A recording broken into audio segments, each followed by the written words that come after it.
Rappeler un peu de quel angle, sous quel point de vue j'attaque un peu cette question des communs. Donc je dirais que je la prends du point de vue au sens large en fait au départ d'une sociologie politique, parce que j'essaye de m'intéresser aux pratiques autour de cette question des communs. En ne partant pas d'une définition a priori théorique des communs à partir de laquelle on essaierait par exemple de reconnaître ce qui est un commun et ce qui ne l'est pas, mais en partant donc des pratiques et aussi d'un point de vue on va dire nominaliste, c'est-à-dire à partir des expériences qui utilise ces termes de bien commun au pluriel, de commun au pluriel ou de commun au singulier. Donc c'est aussi une manière de voir en fait comment ces notions qui sont réapparues. On peut donner différentes dates, mais les années 90 peut-être pour les biens communs, ensuite les travaux d'Ostrom qui commencent d'ailleurs aussi à ce moment-là, et puis avec le prix Nobel donné à Ostrom en 2009, il y a une légitimité qui est gagnée sur la scène publique par ces différents termes. Donc c'est aussi une manière de voir comment ces termes-là en fait sont apparus à partir de pratiques sociales et politiques. Donc sont apparus historiquement à partir de pratiques sociales et politiques. Donc c'est ça qui m'intéresse d'abord, donc d'un point de vue de sociologie politique au sens très large, puisque après je vais essayer de faire référence à différentes expériences, en particulier en Italie, en Espagne et aussi un peu en Grèce, même si là j'ai oublié le papier sur lequel je parlais de la Grèce, donc j'essaierai quand même d'en parler un peu de tête. Mais donc de sociologie politique en ce sens-là, puisque ce que je dirais de ces expériences-là vient d'un travail de seconde main et pas de première main, excepté sur le cas de Barcelone, où j'ai fait une enquête de plusieurs semaines au mois d'octobre, mais récente, et voilà, donc j'ai pas encore eu le temps en réalité de mettre véritablement de façon approfondie tout à jour à partir de ce que j'ai constaté là-bas. Et donc ensuite ce qui m'intéresse, donc là si vous voulez volet pratique, mais ça rejoint les deux aspects que tu as évoqués au départ, c'est de voir ensuite quelles sont les réflexions académiques et théoriques qui sont élaborées à partir en fait de ces pratiques. Donc je suppose qu'en réalité, même si ça n'est pas toujours explicite parmi les chercheurs, en fait ils présupposent toujours une forme de conception des communs qui vient de la pratique, et c'est de voir à partir de là quelles sont les différentes dans mon langage un peu foucaldien, de problématisation politique, de stratégie politique qui sont développées autour des communs, d'un point de vue théorique, et d'essayer de faire une évaluation comparée de la portée politique de ces différentes stratégies. Voilà en gros le schéma un peu que je suis dans ma réflexion, voir un peu les différentes pratiques, voir les différentes formes de problématisation théorique et politique qui émanent de ces pratiques, et puis essayer de faire une revue, une évaluation, même si le terme n'est peut-être pas bien choisi, de leur portée politique. Et donc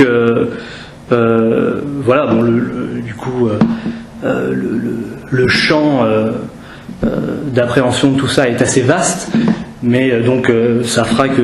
l'exposé sera sans doute peut-être un peu schématique, mais je vais essayer dans ce que j'ai, en fait, ce que je vous raconte là et le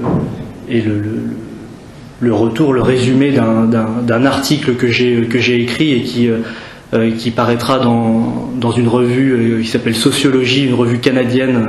en ligne, qui va publier en janvier, je crois, un dossier sur les communs. Et donc ce que je vous raconte là est voilà, une intervention issue de cet article-là. Donc dans cette optique-là, je distingue 5 foyers du mouvement des communs, 5 foyers de pratique et de réflexion, hein, voilà, au sens où en réalité des réflexions, des théories sont aussi des pratiques. Bon, voilà, c'est des pratiques théoriques, dirait Althusser. Donc 5 foyers de pratique ou de réflexion intellectuelles ou militantes qui ont contribué au développement de mouvements sociaux et politiques autour des communs. Avec l'idée que ces différents foyers ne sont pas nécessairement autonomes les uns des autres, parce qu'ils entretiennent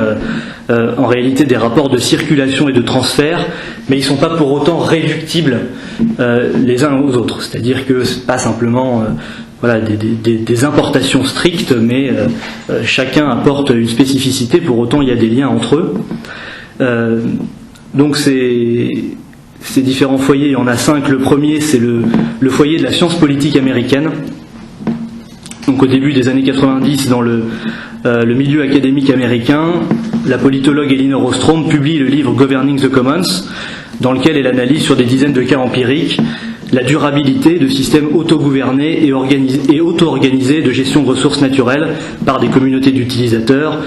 zones de pêcherie, systèmes d'irrigation, pâturage, forêts, parcs naturels. Et dans les années 2000, ensuite, elle va poursuivre avec Charlotte Hess ses recherches en les étendant au commun de la connaissance, que sont les informations, les sciences, les connaissances, les données et autres types de ressources intellectuelles et culturelles. Le deuxième foyer de pratique, c'est le foyer que j'appelle indigène et altermondialiste. À la fin des années 90, dans la deuxième moitié des années 90 et au tournant des années 2000, les mouvements altermondialistes et écologistes, en connexion avec des luttes paysannes indigènes contre des multinationales, ont fait de la défense des biens communs et des droits fondamentaux d'accès à certaines ressources naturelles une nouvelle stratégie politique. Donc voilà, on peut donner comme exemple de ces luttes la guerre de l'eau en Bolivie contre la multinationale Bechtel, ou la lutte des paysans indiens contre l'imposition de semences transgéniques par Monsanto. Donc ce type de lutte a été théorisé en particulier, ou en tout cas a été informé théoriquement par la militante altermondialiste Vandana Shiva. Dans ce sillage-là, en 2009, les milieux altermondialistes ont mis au point, dans le cadre du Forum social mondial de Belém, un manifeste pour la récupération des biens communs dans cette perspective. Troisième foyer, le foyer du mouvement des logiciels libres, qui est né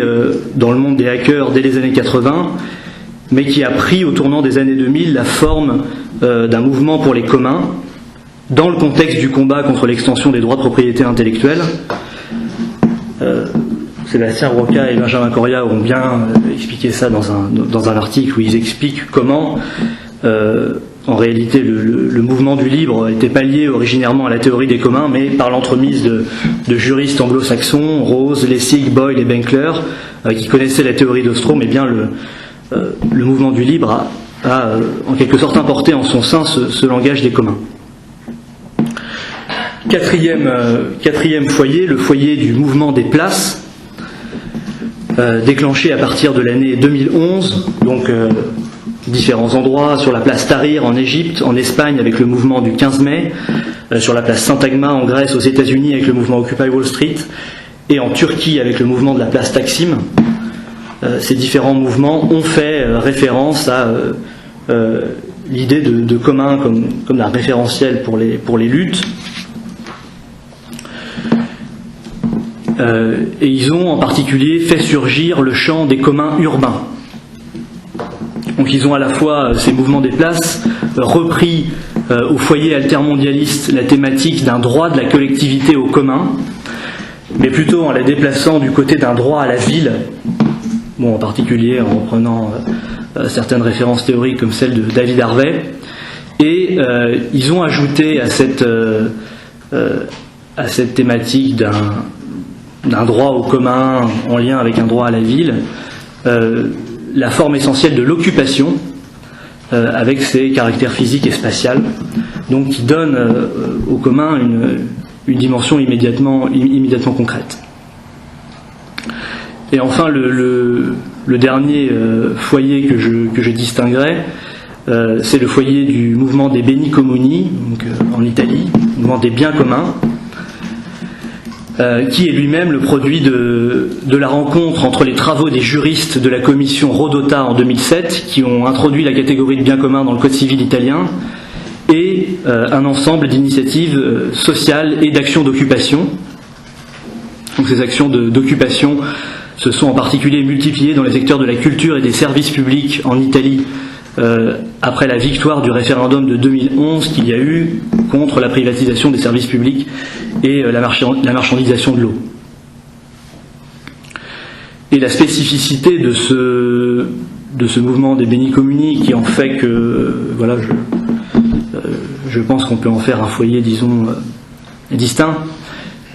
c'est le fait qu'il a mis en évidence les communs comme vecteurs de transformation du droit public et des institutions.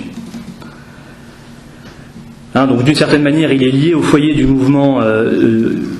il est lié au foyer indigène et altermondialiste à travers la liaison qu'il fait entre biens communs et droits fondamentaux. Bon, Rodotà a réfléchi là-dessus et en réalité, si on analyse dans le détail, on pourrait dire qu'il est lié à travers cette liaison entre biens communs et droits fondamentaux au foyer altermondialiste. La dimension de l'occupation le lie au mouvement des places, et en fait, ça c'était Pierre Dardot qui, lors d'un entretien qu'on avait eu, qui n'est pas paru, mais qu'on avait eu au moment du Festival des biens communs en Italie à Chieri, qui avait dit à juste titre que, en réalité, ce à partir de quoi avait réfléchi Rodotà, c'est qu'il avait repris la distinction économique bien privé, bien public, bien commun, en essayant de l'importer en fait dans le champ du droit, en quelque sorte. Donc, il est aussi ce foyer des mouvements du Beni Comuni lié en fait au foyer, si on veut, de la science politique américaine, puisque Ostrom elle-même est partie de cette théorie économique des biens. Donc voilà, vous voyez 5 foyers avec leur spécificité, mais en même temps il y a des rapports de circulation, de transfert qu'on peut expliciter entre ces foyers. Donc ça c'est le premier niveau d'analyse. Et le second niveau d'analyse que je propose, que je tente d'introduire, c'est de dire qu'à partir, en réalité, de ces différents foyers, il y a 2 formes essentielles de problématisation politique qui ont été, à mon sens, élaborées dans les réflexions théoriques, les travaux philosophiques qui existent aujourd'hui à partir des communs, même si bon, peut-être que vous m'objecterez des choses sur ce point, me contredirez, apporterez d'autres formes de réflexion. Donc ce que j'entends par problématisation politique, bon, le terme est un peu pompeux, c'est simplement une manière de faire des communs le point de départ d'un horizon politique, d'une stratégie politique de transformation sociale et politique. Donc tout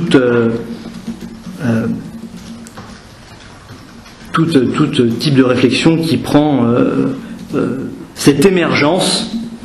des communs à partir de ces différents foyers de pratique comme un point de départ pour réfléchir à une stratégie politique globale, en fait, de transformation politique globale. Et donc, à partir de là, je dirais qu'il y a deux formes de problématisation politique des communs, ou plus exactement, on va voir qu'on pourrait appeler l'une d'entre elles une problématisation politique des communs et l'autre une problématisation politique du commun. En gros, ça consiste à dire qu'il y a Coria d'un côté et Dardot-Laval de l'autre pour schématiser. En gros, c'est ça. Donc, stratégie économico-politique des communs. Ça, ce serait je ne sais pas si j'ai déjà dit le terme, mais ce serait le nom de la première stratégie économico-politique des communs. Et puis, un deuxième type de stratégie que je propose d'appeler la stratégie politico-instituante du commun.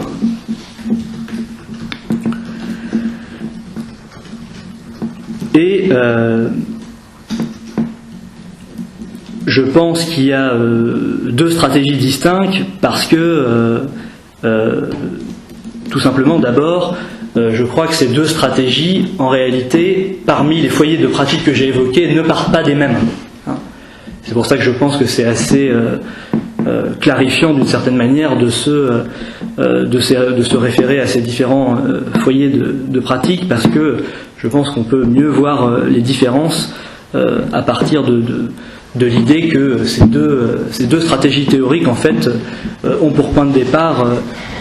des foyers de pratique différents parmi tous ces foyers qui se réfèrent au bien commun, au commun ou même au commun au singulier. Et ensuite, ce qui m'intéresse, c'est le fait que ces foyers, ces stratégies portent des points de vue différents sur la question de la propriété, sur la question de l'État ou sur la question de la démocratie. En particulier, il y a différentes thèses ou différents horizons, différents points de vue qui sont adoptés par ces deux stratégies. Donc je vais, je ne sais pas jusqu'à quelle heure j'ai. Quelle heure est ici ? Encore un quart d'heure. Encore un quart d'heure, ok. Parce qu'on a commencé à 15. Oui, ok. Non, mais... Oui, je savais plus si c'était une demi-heure, mais je vais essayer de respecter. Donc la première de ces stratégies, la stratégie que je dirais économico-politique des communs,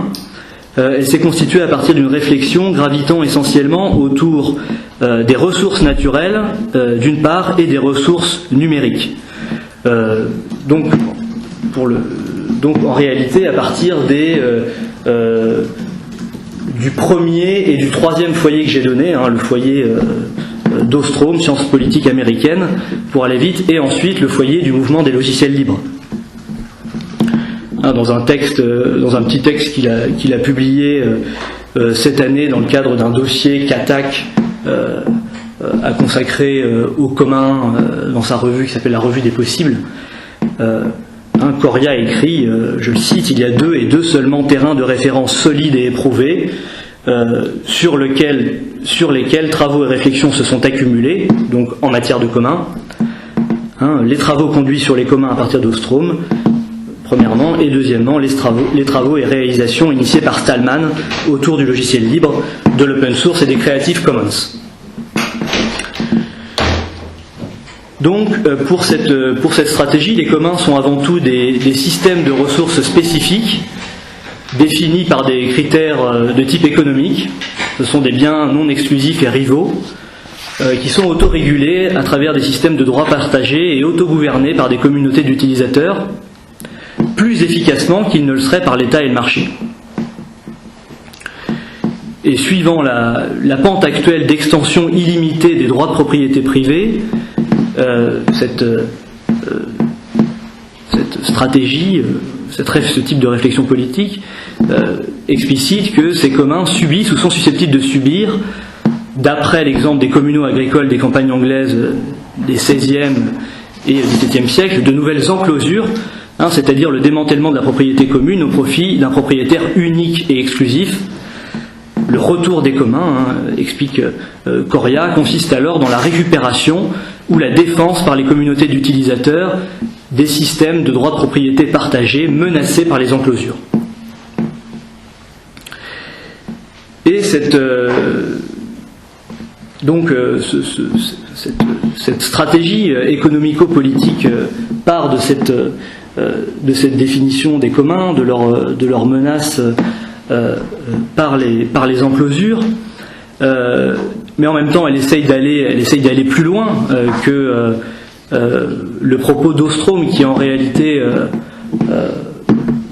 je le dis vite évidemment, mais en réalité politiquement n'a pas une portée politique très forte, puisque il consiste surtout à dire que voilà, les communs peuvent se juxtaposer à des formes de propriété publique et à des formes de propriété privée, donc que certes les travaux d'Ostrom sont extrêmement importants, ils ont lancé tout ça, mais c'est très important de savoir que ce type de gestion des ressources communes peut se maintenir sur des périodes très longues et donc peuvent avoir une durabilité très forte, mais ça reste sur le mode d'enclave en quelque sorte entre d'autres formes de propriété, de gestion, d'organisation dans une communauté. Donc finalement la question d'une politique des communs n'est pas réellement posée par cette théorie. En revanche, à partir du moment où cette stratégie que j'appelle économico-politique des communs plonge cette appréhension, ce cadre d'Ostrom dans un récit historique lié au mouvement des enclosures, à partir du moment aussi où voilà, dans le bouquin publié par Coria et son équipe sur le retour des communs, Olivier Weinstein par exemple se pose la question, justement il le dit, voilà, il parle du micro-institutionnalisme d'Ostrom, le fait qu'elle ne relie pas sa théorie à une réflexion sur l'architecture globale des systèmes sociaux de production et aux relations que les communs dans l'économie entretiennent avec d'autres formes institutionnelles. En revanche, cette stratégie économico-politique, elle a bien une portée politique, parce que justement elle s'interroge sur les rapports que les communs dans l'architecture sociale globale entretiennent avec le marché, avec l'État, et réfléchit aussi sur les rapports de force, en particulier à travers le fait que justement elle explique qu'il y a un retour des communs dans le domaine du numérique à partir des logiciels libres notamment, et donc il s'agit de réfléchir en particulier d'un point de vue macro-social aux relations institutionnelles que les communs peuvent avoir en particulier avec le marché et l'État. Alors de ce point de vue-là et dans cette stratégie-là, il y a en particulier celui, disons, qui à mon avis, mais là encore, peut-être que j'oublie certaines personnes, peut-être que ma connaissance des réflexions sur les communs n'est pas suffisamment exhaustive, mais celui qui, de ce point de vue-là, va le plus loin, je pense, dans l'explicitation de la portée politique de ces stratégies, c'est Michel Bowens, en particulier lorsque il réfléchit à une nouvelle triarchie, à l'idée d'une nouvelle triarchie qui comprendrait l'État, le marché et les communs, c'est-à-dire qu'on pourrait organiser la société autour de ces trois pôles. Et cette idée de triarchie, elle repose pour lui essentiellement sur le concept d'un État partenaire qui, dit-il, crée les conditions optimales pour la constitution et la promotion de communs, qui stimule l'autoproduction, régule le marché et garantit la sécurité publique et l'intérêt général. Donc, Bowens nous dit qu'il faudrait que les communs établissent un partenariat avec l'État qui en retour pourrait les garantir juridiquement, stimuler leur développement et être en même temps le garant de l'intérêt général. Et il me semble que alors d'où est-ce que part Bowens pour affirmer ça, il a quand même une thèse centrale, parce que évidemment voilà, ça paraît un peu facétieux quelque part de penser que les communs pourraient aujourd'hui, dans le contexte où on est, établir simplement un partenariat avec l'État. Alors il a quand même une thèse d'analyse sociale, pourrait-on dire, d'analyse des rapports de force sociaux. Pour partir de ça, c'est ce qu'il appelle la troisième révolution de la productivité, à savoir le fait qu'aujourd'hui, dans le contexte lié au développement du numérique, il y aurait un réarrangement institutionnel global entre ces trois instances du marché, de l'État et des communs, à la faveur du développement de la production entre pairs sur Internet, donc qui marquerait une nouvelle révolution des formes de la production. En fait, ce qui est problématique dans cette thèse, c'est que c'est tout simplement une forme de réintroduction de la vieille thèse marxienne de la transformation sociale, produite par la contradiction entre l'état des forces productives et des rapports sociaux de production. En réalité, à mon sens, Bowens ne fait que recycler cette thèse marxienne. Internet favoriserait, à la faveur du développement de la production entre pairs, les communs, qui donc gagneraient en puissance et seraient capables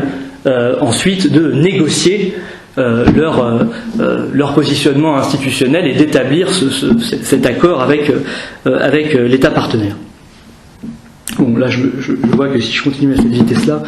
je ne vais pas du tout aller au bout, donc il va falloir que je synthétise davantage tout ce que je veux vous dire. Donc, si vous voulez, il y a ce problème-là dans cette thèse de Bowens, et l'autre problème, c'est aussi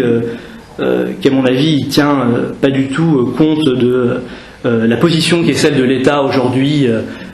dans le contexte, pour le dire très rapidement, du néolibéralisme, où l'État est bien davantage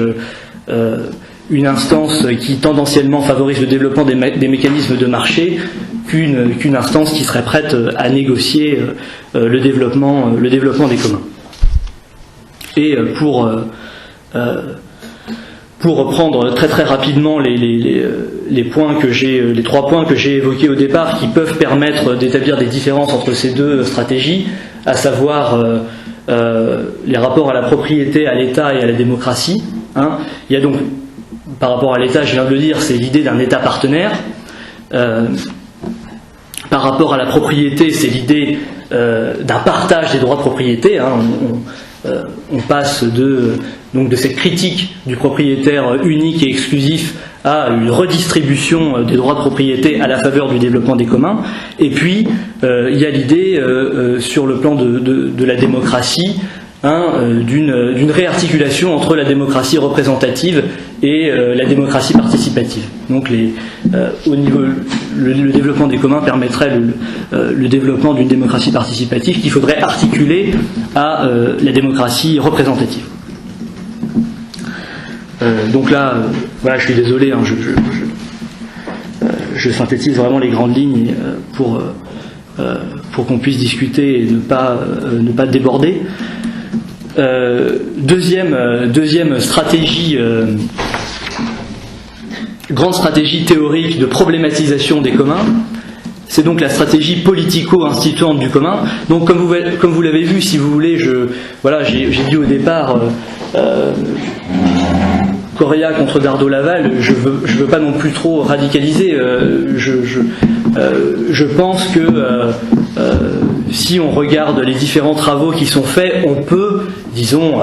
relativement, avec forcément des différences de détails, rattacher tel ou tel type de pensée à l'une ou l'autre de ces deux grands cadres, les productions, les réflexions théoriques qui posent la question du politique, qui posent la question politique à partir du commun, pourraient être rattachées à ces deux grandes lignes. Donc la stratégie politico-instituante des communs, elle part plutôt en réalité des deux derniers foyers de pratique que j'ai évoqués, à savoir le mouvement des places et le foyer des Beni Comuni en Italie. Et son point de départ, je pense, est assez différent, et même très différent, puisque elle substitue à cette définition des communs comme ressource spécifique autorégulée par une communauté d'utilisateurs, celle du commun, au sens d'une pratique d'autogouvernement qui fonde l'obligation réciproque de ceux qui s'y engagent sur la coparticipation et la codécision. Donc ça c'est un point assez fondamental qui explique Dardot et Laval au début de leur livre, hein. Il s'agit d'essayer de refaire une théorie politique sur la base de la participation, de repenser le fondement de la communauté politique sur la base de la participation, puisque en réalité vont être soumis à l'obligation réciproque de respecter des droits à l'intérieur d'une communauté ceux qui ont en même temps le droit de délibérer et de codécider. Donc, sur le plan de la généalogie philosophico-politique de tout ça, si vous voulez, la théorisation de Dardot et Laval, elle renvoie en réalité plutôt à la démocratie grecque, au koinon de la démocratie grecque, qu'au communo-agricole. Toute la matrice de réflexion qui partent d'Ostrom renvoie aux communaux agricoles, à cette grande problématique des enclosures. Et donc, problématique politico-instituante qui part donc pas nécessairement en fait de système de ressources, mais plutôt d'une activité commune, commune qui est en fait une activité démocratique en un sens. Le commun et la démocratie en un sens fort du terme, pour Dardot et Laval c'est la même chose. Ceci étant, cette stratégie politique n'en reste pas à la sphère politique, puisqu'il s'agit de dire que cette activité commune, politique et démocratique, elle va prendre en charge des ressources économiques, hein, qui par ce biais même vont devenir des communs. Hein, donc d'une certaine manière, Dardot et Laval partent du commun au sens de cette pratique collective de coparticipation pour arriver au commun avec un S, parce que justement ils vont essayer de penser une théorie politique qui articule les communs en un sens politique au commun en un sens économique. Alors que, si vous voulez, la première stratégie économico-politique va plutôt partir des ressources économiques pour penser, disons, à la faveur des rapports de force économiques et sociaux, comment on va pouvoir, plutôt au niveau économique, industriel, développer les communs, en fait, en quelque sorte multiplier les communs. Bon, voilà, à présent, Coria essaye de réfléchir à la question de l'entreprise. Donc on voit bien la démarche. Hein, il s'agit de voir comment ces communs qui existent au niveau des ressources naturelles, voilà, il y a des communs aussi dans le domaine de l'économie collaborative, de voir comment l'entreprise elle-même peut être aussi un commun. Hein, donc il s'agit d'une stratégie politique qui s'attaque d'abord au champ de l'activité économique et qui entend donc faire porter le rapport de force politique à partir de là, alors que le point de vue de Dardot et Laval est différent. Et là, voilà, si vous voulez, il faudrait beaucoup plus de temps pour qu'ensuite je puisse rentrer dans le détail des différentes expériences que je comptais davantage vous exposer. Bon, je vais essayer de les synthétiser. Mais dans les expériences italiennes et espagnoles qui reprennent ces termes de commun, bon, c'est bien davantage au départ un mouvement social, un mouvement social qui établit justement des formes de pratiques démocratiques pour ensuite poser la question économique des communs.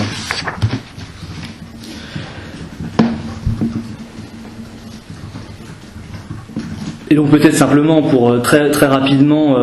reprendre les 3 points dans le rapport à l'État.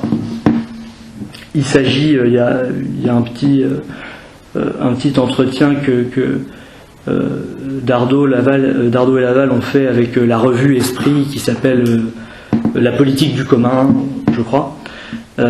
où ils expliquent que en réalité ce à quoi aboutissent les communs, c'est plutôt à une relativisation de l'État, c'est-à-dire que en fait pour le dire très simplement, le commun comme une pratique d'autogouvernement, ça consiste à développer des capacités d'auto-organisation autonomes du point de vue politique dans la société, et que donc par conséquent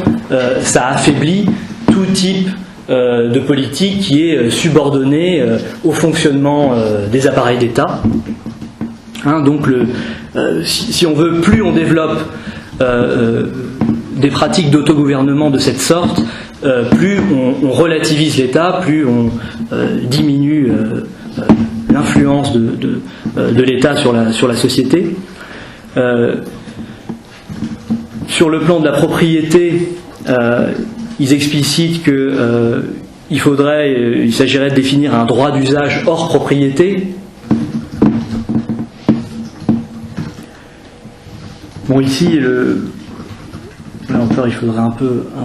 évidemment développer. Mais par exemple, si vous voulez, pour essayer de le faire comprendre un peu simplement, ce qui est intéressant dans ce qui s'est passé au moment du mouvement des places, c'est le fait que il y avait donc ces mouvements d'occupation pour défendre des espaces, des places, mais tout un ensemble de pratiques d'usage se sont mis en place au moment de ces mouvements de place. Par exemple, pour organiser comment les gens allaient dormir, pour organiser le ravitaillement. Donc si vous voulez, on s'est mis à développer tout un ensemble de pratiques collectives pour repenser autrement des usages ordinaires. Et donc je pense que ce que Dardot et Laval peuvent entendre par un droit d'usage hors propriété, ça vient du fait que dans ces mouvements-là, des pratiques collectives se sont mis, si vous voulez, à développer de nouveaux usages, justement, indépendamment de la propriété telle que justement elle répartit les usages et impose des cadres contraignants à l'exercice de ces usages, et que donc pourquoi il faut penser cet usage-là hors de la propriété? Bien parce qu'il y a des usages émergents non prévus que les pratiques collectives sont capables de développer, et que d'une certaine manière, d'un point de vue, je ne sais pas comment dire, jurisprudentiel, il faudrait pouvoir les valider dans le droit. Mais ils doivent être hors de la propriété, puisque la propriété, avec les contraintes qu'elle impose, empêche qu'ils émergent. Et enfin, sur la question de la démocratie, pour le dire là encore très schématiquement, mais tant pis, il s'agit de substituer une démocratie participative à la démocratie représentative. Pas d'articuler l'une à l'autre, mais de substituer l'une à l'autre. Et donc, je vais m'arrêter là. mais ce qui m'intéresse ensuite dans les différentes expériences qui ont été menées en Italie, dans le mouvement des Beni Comuni en particulier, et en Espagne, ce sur quoi j'ai essayé de réfléchir dans l'article, c'est surtout la liste Barcelone en commun, la plateforme citoyenne Barcelone en commun qui a été victorieuse, qui a remporté les élections municipales de mai, même si c'est compliqué, même si maintenant ils n'ont pas la majorité au conseil municipal, d'une part, et d'autre part la coopérative intégrale de Catalogne. Et dans ces différents cas, ce qui m'intéresse en particulier, c'est justement cette question de la relativisation de l'État, c'est-à-dire de comment ces pratiques collectives permettent justement de développer des capacités autonomes d'auto-organisation. Et dans le cas et après, ce qui est intéressant, c'est de voir dans le détail que au sein même, disons, de cette grande stratégie que j'appelle politico-instituante, il y a des variantes, hein, et en particulier, si vous prenez ces deux exemples espagnols, la stratégie de la coopérative intégrale, c'est un désinvestissement total de l'État, c'est-à-dire il s'agit d'organiser un mouvement coopératif qui soit le plus développé possible à l'extérieur de l'État et du marché. Donc, il le dit, le militant anarchiste Enric Duran, qui est à la base de ce projet de coopérative intégrale, hein, le dit explicitement. Il ne s'agit pas de détruire l'État, donc ils sont dans la tradition anarchiste, mais il ne s'agit pas de détruire l'État, mais véritablement de développer ses capacités d'auto-organisation à l'extérieur de l'État. Mais moi, ce qui m'intéresse plus, c'est au niveau justement de ce qui se fait dans cette plateforme citoyenne Barcelone en commun, ce sont des stratégies qui consisteraient à relativiser l'État, mais en investissant les appareils de l'État. C'est-à-dire que cette plateforme citoyenne Barcelone en commun, elle a remporté les élections, donc elle investit le terrain